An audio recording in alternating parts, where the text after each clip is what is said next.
स्वागत है आपका मेरे यूट्यूब चैनल फार्मेसी स्टडी में। ठीक है दोस्तों, तो इसी वीडियो में भी हम बात करेंगे दोस्तों जो फार्मास्यूटिक्स फर्स्ट के जो most important multiple choice type question रहेंगे उनके बारे में। पहला क्वेश्चन है दोस्तों, spray dryer give the dry product in the form of, यानी जो स्प्रे ड्रायर होता है वो ड्राई प्रोडक्ट को किस फॉर्म में देता है दोस्तों। ठीक है, तो आपके ऑप्शन आएंगे जैसे स्पेरिकल पार्टिकल, फ्लेक्स, ठीक है, या अमरफस पाउडर, या फिर आपका होलो स्पेरिकल पार्टिकल। तो इसका सही आंसर है दोस्तों होलो स्पेरिकल पार्टिकल।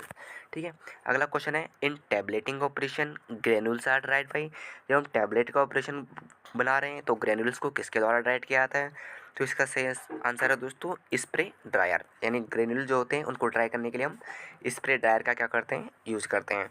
उसी तरह अगला क्वेश्चन है दोस्तों, antibiotics are preferably dried by, यानी जो एंटीबायोटिक होते हैं उन्हें किसके द्वारा ड्राइड किया जाता है। तो इनको क्या आता है, by evaporation under reduce pressure. और ऑप्शन भी आ सकते हैं दोस्तों, जैसे ट्राई ड्रायर है, ठीक है, या फिर आपका फ्लूइडाइज्ड बेड ड्रायर है, या फिर आपका वैक्यूम ड्रायर है। तो हमको ध्यान रखना है कि जो एंटीबायोटिक्स होते हैं उनको ड्राइड करने के लिए हम इवेपोरेशन अंडर रिड्यूस प्रेशर का क्या करते हैं, यूज़ करते हैं। उसी तरह अगला क्वेश्चन है दोस्तों, in which dryer the product is dried in its final container, किस ड्रायर में प्रोडक्ट को उसको फाइनल कंटेनर में ड्राइड किया जाता है। तो इसका सही आंसर है दोस्तों आपका फ्रिज ड्रायर। उसी तरह अगला क्वेश्चन है, in which dryer drying take place at very low temperature, यानी किस ड्रायर पे ड्राइंग जो होती है वो लो टेम्परेचर पे की जाती है दोस्तों। तो आता है आपका सब्लिमेशन ड्रायर पे।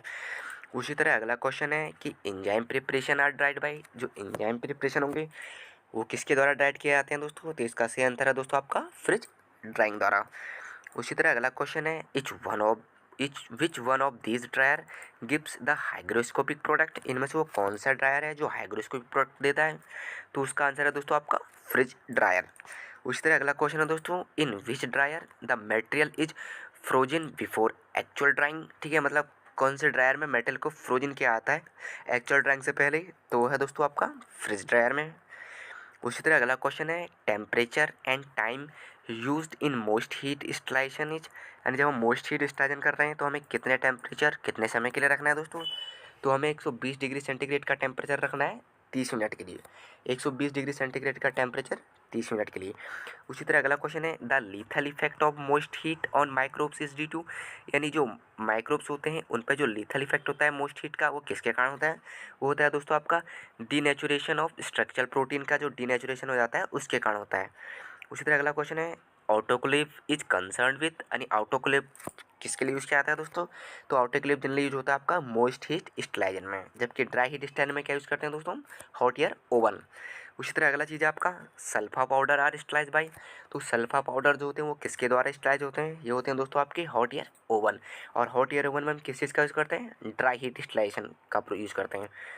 उसी तरह अगला क्वेश्चन है दोस्तों कि small volume particle parenterals are sterilise by method of, यानी जो स्मॉल वॉल्यूम के जो पेरेंट्रल प्रिपरेशन होते हैं उनको किसके द्वारा स्टलाइज किया जाता है दोस्तों। तो उनको किया जाता है दोस्तों आपका मोस्ट हीट स्टलाइजेशन, यानी ये प्रोसेस किसके अंदर होगी दोस्तों, ऑटोक्लेव के अंदर। उसी तरह अगला चीज़ है दोस्तों आपका जो सर्जिकल ड्रेसिंग होती हैं उनको किसके द्वारा स्टलाइज किया जाता है। तो जो सर्जिकल ड्रेसिंग होते हैं दोस्तों उनको किया जाता है आपका रेडिएशन स्टलाइजेशन द्वारा। उसी तरह अगला क्वेश्चन है दोस्तों, tyndallization consist of heating the metal is at, यानी टेंडिलेशन में क्या प्रोसेस होती है दोस्तों, उसमें हम कितने डिग्री टेम्परेचर पे हीट करते हैं मेटेरियल को। तो टेंडिलेशन जो होता है दोस्तों उसमें हम करते हैं 80 डिग्री सेंटीग्रेड पे 1 घंटे के लिए, या फिर 100 डिग्री सेंटीग्रेड पे less time on 3 successive day दोस्तों। ये सारी की सारी मैंने आपको जो मेरा टॉपिक है स्टलाइजेशन उसमें मैंने सारी की सारी चीज़ें आपको बताई हुई हैं। अगर एक बार आप वो वीडियो देखेंगे तो आपको ये सारे आंसर जो होंगे दोस्तों वहाँ पे समझ में आ जाएंगे।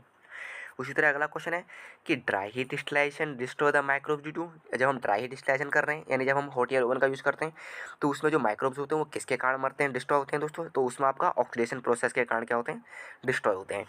उसी तरह अगला क्वेश्चन है दोस्तों, temperature used for hot air oven for sterilization, यानी जो हॉट एयर ओवन होता है उसमें हम इंस्टॉलेशन के लिए कितना टेम्परेचर रखते हैं कितने घंटे के लिए। तो उसमें हम रखते हैं दोस्तों 160 डिग्री सेंटीग्रेड टेम्परेचर 1 घंटे के लिए। उसी तरह अगला क्वेश्चन है दोस्तों कि जो ग्लास एपरेटर्स होते हैं उनको किसके द्वारा स्टलाइज किया जाता है। तो जो ग्लास एपरेटर्स होते हैं दोस्तों उन्हें ड्राई हीट स्टलाइजेशन द्वारा किया जाता है।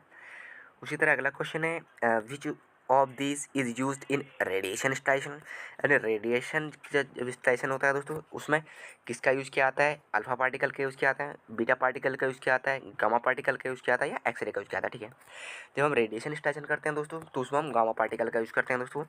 उसी तरह आता है दोस्तों विटामिन आर स्लाइज बाय, जो विटामिन होते हैं उनको किसके द्वारा स्लाइज किया जाता है दोस्तों, तो विटामिन जो होते हैं दोस्तों उनको गामा रेडिएशन द्वारा यानी कि रेडिएशन स्लाइशन द्वारा क्या किया जाता है दोस्तों, आपका स्लाइज किया जाता है।